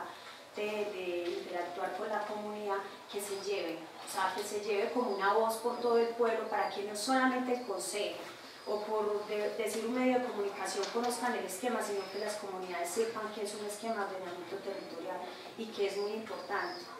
Yo estoy presta para muchas cosas que tengan que ver con este proyecto, inclusive he hablado con el señor alcalde y le he dicho que para mí es muy preocupante no saber nada de este tema y yo soy una de las que digo que si el esquema de ordenamiento territorial no está muy claro para mí, yo no lo apruebo. No se caiga la responsabilidad o no caiga, yo asumo las consecuencias porque para mí sí es muy importante. Muy importante, muchísimas gracias. De nuevo, bienvenidos acá y bueno, me parece que sí, los pueblorriqueños debemos de conocer más, no solamente el consejo, no solamente los secretarios de despacho que les compete eso, debe de ser todo Pueblo Rico. Muchísimas gracias, presidente. Bien, pueda, concejal Nelson. Gracias, muy buenos días para todos. Escuchándolo a todos, veo cosas muy importantes que se tocan acá, por ejemplo, y que más, por ejemplo, lo que es lo del agua, donde se debe vender la parte, por ejemplo, lo que es Río Mulato, y que más ahora que en un proyecto, digamos, de un acueducto multiveredal y donde hay otros acueductos que en este momento están de esta parte del río, porque es que ahí sí tenemos un problema muy delicado que hay que defender, es la parte alta donde, digamos, la reforestación que hay, digamos, es eucalipto y lo que se ha dicho acá y ha pasado por acá que digamos, esto viene a ser como una multinacional, algo que maneja de estos que están encargados de estos árboles. Y otra parte, digamos, que escuchaba a Carolina, donde no, digamos, se ha tenido en cuenta lo que es la parte indígena, digamos, todo esto está muy importante y qué bueno de que ustedes, digamos, como grupo de concertación ciudadana, hubieran venido al consejo y nos estén, digamos, teniendo todo esto para que, digamos, tengamos muy en cuenta acá, para que ya cuando venga, digamos, este proyecto de lote, para tener muy en cuenta todo esto. Porque vuelvo y le digo, como campesino que soy, a mí sí me interesa que está tanto como lo de la economía. Mejor dicho, yo le veo muy interesante todas estas propuestas que traen. Muchas gracias. Gracias, señora presidenta. Muy buenos días para todos, para los invitados. Pues para mí es un honor tenerlos acá, que todas las propuestas que nos plasmaron a mí me quedaron muy claras. Lo que dice Yamé, también escuchando a Carolina, donde para los problemas de los discapacitados, porque es que incluso la semana pasada había un discapacitado que quería ingresar a un negocio y la dificultad para bajar la escala me tocó colaborarle, que me pidió el favor, embalaba ahí, y todo lo que está plasmado ahí, uno mira que es que esto es un bien para el municipio. Y uno como puertorriqueño se siente orgulloso de que hay personas que les duele Pueblo Rico, don Elier, todos ustedes que son hijos de Pueblo Rico, y no, bienvenidos a todas las propuestas que ustedes traen.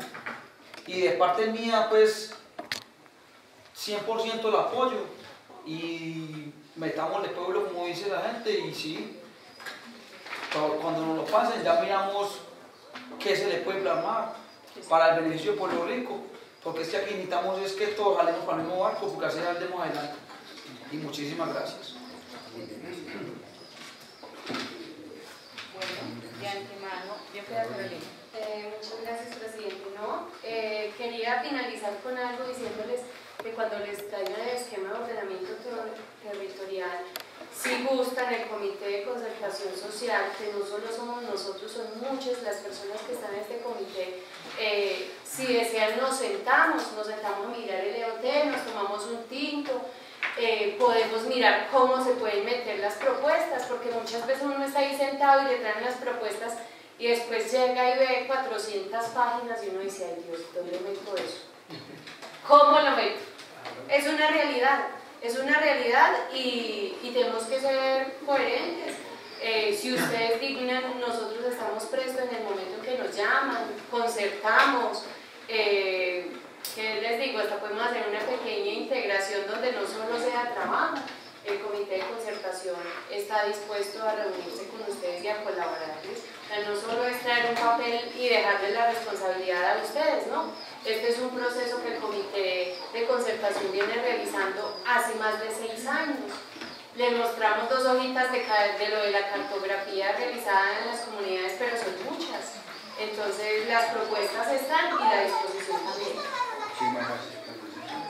De antemano les agradecemos, muchas gracias. Yo pienso que entre todos podemos seguir construyendo y esa es la idea y es por el bienestar de Puerto Rico. Cuando tengamos el EOT, ustedes van a tener conocimiento porque la idea es que nos sentemos. Si ustedes son los que nos están proponiendo las propuestas, claro, la idea es que estemos interactuando entre todos y miremos cómo las podemos acomodar. Y vuelvo y les digo, hasta donde la ley y la sentencia nos lo permita, porque esa es la idea, ¿cierto? No es ni que nos impongan ni nosotros imponer. La idea es que lo hagamos entre todos y que sea por el bienestar de Pueblo Rico.